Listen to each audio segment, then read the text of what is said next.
The town of Redemption Creek had been peaceful for 30 years, until the morning Mayor Richard Thornton was found dead in his study with a knife in his back.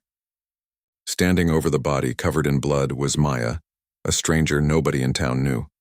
Within hours, the entire town had turned into a mob. Maya claimed innocence, said she found the mayor already dead, that she tried to help him. But the evidence was damning. Her fingerprints on the knife, blood on her clothes, no alibi. The town wanted justice. Fast Justice Sheriff Jack Morrison had been the law in Redemption Creek for 12 years. He knew every family, every street, every secret. These were his people, and they were demanding he arrest Maya and let justice take its course. But something didn't sit right with Jack. When he looked into Maya's terrified eyes as she sat in the holding cell, he didn't see a killer. He saw someone telling the truth. "I didn't kill him," Maya said, her voice hoarse. "The mayor sent me a note asking me to meet him. He said he had information about my sister. She disappeared in this town 5 years ago. When I arrived, the door was open. I found him already dead. I tried to stop the bleeding, but it was too late." Jack had checked the records. There had been a missing person report 5 years ago for a teacher named Sarah Chen, Maya's sister. The investigation had been closed quickly, listed as voluntary departure. The sheriff at that time, Richard Thornton himself before he became mayor. That fact made Jack's instincts scream. Outside the jail, the crowd was growing. 50 people, then 100. Voices calling for Maya to be handed over. Threats of what would happen if he didn't. His deputy, Tom Baker, looked worried. "Sheriff, they're getting aggressive. They want the girl." "There won't be any vigilante justice," Jack said firmly. "Not while I'm sheriff." Jack did what the mob wasn't interested in doing. He investigated. In the mayor's study, he found fresh scratches on the window lock. A hidden safe behind a painting left open.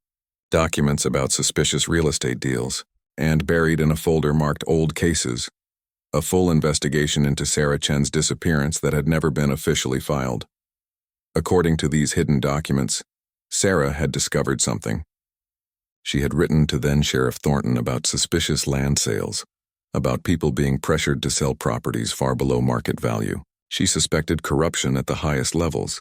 2 days after filing that report, she disappeared, and Thornton had covered it up. Jack's blood ran cold.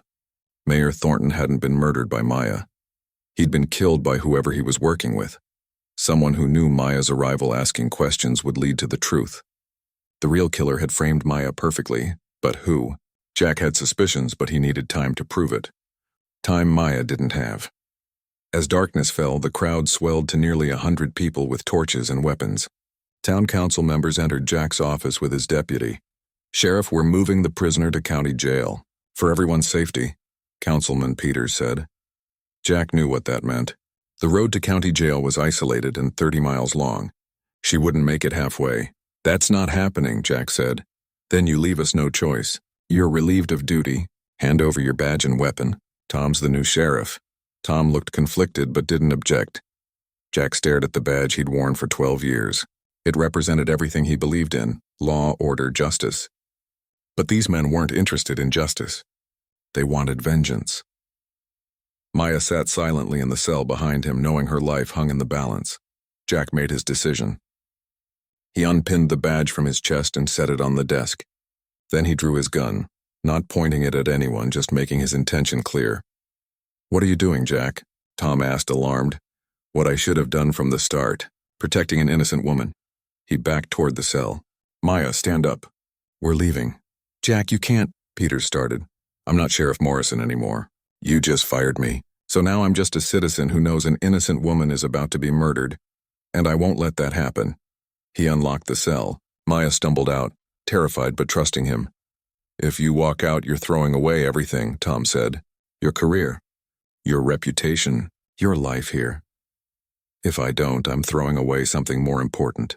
My soul." Jack looked at his former deputy. "Tom, when you calm down and look at the evidence in that study, you'll see what I saw. Until then, get out of my way." As Jack and Maya exited through the back door, someone spotted them. A roar went up from the mob. "There she is. Get her!" Jack and Maya ran through dark alleys. He knew every shortcut. They reached his truck and drove fast, heading out of town with the mob following. "Why are you doing this?" Maya asked breathlessly. "You're giving up everything. Because I took an oath to protect the innocent, Jack said. That oath didn't end when they took my badge. And because I think your sister discovered something that got her killed. Jack drove to a remote mountain cabin that belonged to his late grandfather. It would buy them time. Over the next 3 days while the town searched, Jack used old contacts, people from other departments, journalists, federal investigators, to build a case. The evidence from the mayor's study told a story of systematic corruption involving land fraud and at least 3 disappearances over the past decade. The real killer, Tom Baker's father, the town's most prominent developer. He and Thornton had been partners in the land scheme. When Thornton got scared after Maya showed up asking questions and threatened to confess, he was killed, and Maya perfectly framed. When federal agents arrived in Redemption Creek, they brought Jack's evidence. They arrested Baker's father and several prominent citizens. They found Sarah Chen's remains on fraudulently acquired property. The town was shocked, horrified at how close they'd come to murdering an innocent woman. 2 weeks later, Jack and Maya returned. The town council offered Jack his badge back with apologies. Jack looked at the badge and shook his head. I don't want it. Jack, we were wrong. We want to make this right. You can't, he said simply. I learned that badge only means something if the person wearing it is willing to take it off when doing right requires it. I chose to save Maya's life over keeping my badge. I'd make that choice again, but I can't serve people who abandon justice so quickly. Maya stood beside him, no longer the terrified woman in a cell, but someone who had found an unexpected ally in her darkest moment. As they left Redemption Creek together, Jack to start over somewhere new, Maya to finally lay her sister to rest, the town was left to grapple with what they had almost done. Jack Morrison had removed his badge to save a woman everyone hunted. In doing so, he proved that true justice doesn't come from a title or symbol. It comes from the courage to do what's right, no matter the cost.